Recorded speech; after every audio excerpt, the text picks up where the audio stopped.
Hello. Oh, hello. Gotta remember this. Hello, my name is Simon Adams of Moonstar Board Games. In this series, I like to look at games which I have really enjoyed or even loved, and explain a little bit why, or even just reminisce on the times that I've played with these games, so as to hopefully encourage you to take a look at them and maybe pick them up and support a publisher who's just trying to bring happiness and joy to this world. These are not how to plays. I will not be going into details regarding the specific instructions. If you are intrigued enough by the game as a result of me talking about it, I would encourage you to go and find an instructional video yourself. There are 10 of plenty, especially for this game, and a lot of games that I feature on this series. But today we are going to look at the card game Schotten Totten by Rainer Knizia. I have the Jib version. I believe this is also the second edition version. There was an edition of Schotten Totten before, which did not have the or a yellow. I think it's a yellow. Yeah, I think my version's by a yellow. Illustrations by Jib. Yeah, this is the yellow. So I have the yellow version. I got rid of the box because this is the entire game. And I don't require boxes for card games. So my version is by yellow. I believe that this version adds in the tactic cards, which does not come in the first edition version of the game. So bear that in mind. I would pick up this version because it has the tactics cards in the game, which add a little bit more flair when you get proficient at playing the base game. So, Schotten Totten, about Scotsman. So clearly that's why I bought this game. Now, I bought this game because I heard good things about it. The theme is non-existent. Don't worry about the theme. This is almost a poker-esque playing game where you set out a number of cards, sorry, a number of tokens in a row. How many is there? I think there's seven. Nine. There's nine stone tiles, and you'll be placing them in a line like so between you with either person on each side. You'll deal certain cards out to each other, and then you'll start to place those cards in front of these tiles that are in front of you. You are able to place, I believe, up to three cards in front of each, and you are trying to beat your opponent and what they're placing in front of their tiles through either doing color runs. So having, I can just use the player aids.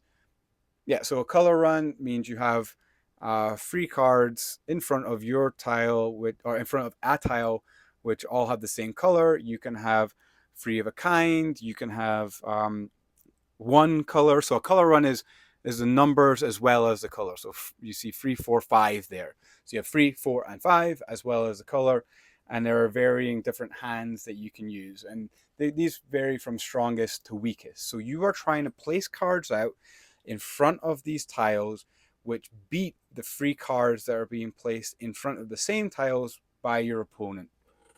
If you have won 5 of those tiles, I believe, then you win the game. So it's a bit of a bluffing game in a certain respect. Sorry, there's a fly in here. It's collecting my thoughts. So there's a bit of a bluffing game in that you can be placing cards out to imply that you are going to go for certain things like a color run or maybe one of a color or three of a kind. And then that can inform your opponent as to what they have to play or may have to play in order to beat what you are going to put down or what you're aiming to put down. So think of it like a two-player game of poker, is how I would describe it personally. I would not say that this is a table game like poker because the nine tiles actually stretch out quite far. So you can't play this on a small table. It's quite a large card game. It's maybe a bar table you could play it on, but it's kind of a large card game. But it's an interesting game. It's a very easily understood game, especially for people who understand the nature of poker. That you're trying to look for a hand. It's kind of like a trick, I guess you could say. It's kind of trickish, kind of trick. Yeah, yeah. I guess that's maybe a better. No, no. If I was going to explain this to someone who never played, doesn't play a lot of games, I'd say think of it like poker. You're trying to build a hand in front of your stone, which beats my hand that I've put in front of my stone. And here are the rules as to what beats what. It's a fairly quick playing game.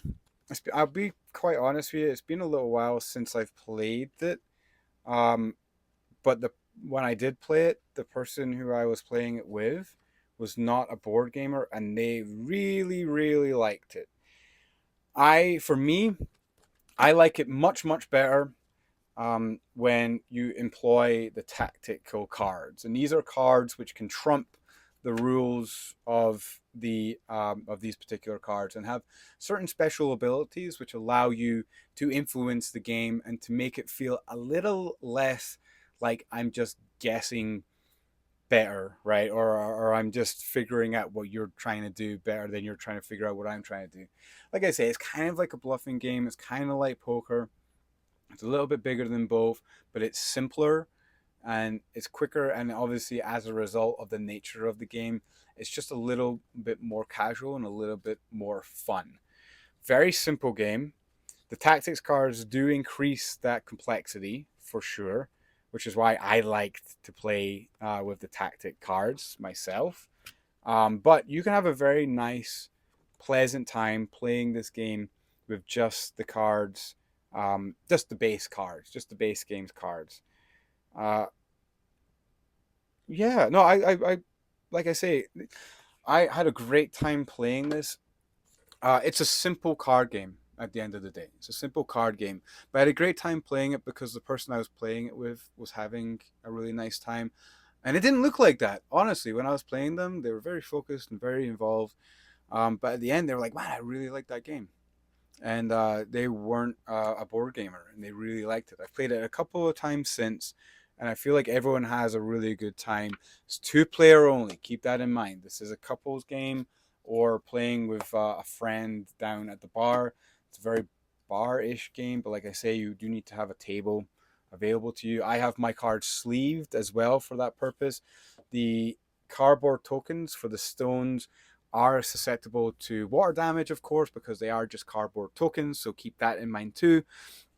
But like as a travel game, as a game just to pull out when you have a couple of spare minutes and you're maybe bored, but you also have the space. I think it's a really nice game. I really like it. Um, Theme doesn't mean anything to me, and I wouldn't worry about the theme if I was you personally, even though it is Scotland, has a Scottish theme. But I think for a very nice, easy going, casual poker esque game with easy to understand rules and very quick gameplay, this is a great option for couples and for partners. All right, thank you so much. I've been Simon.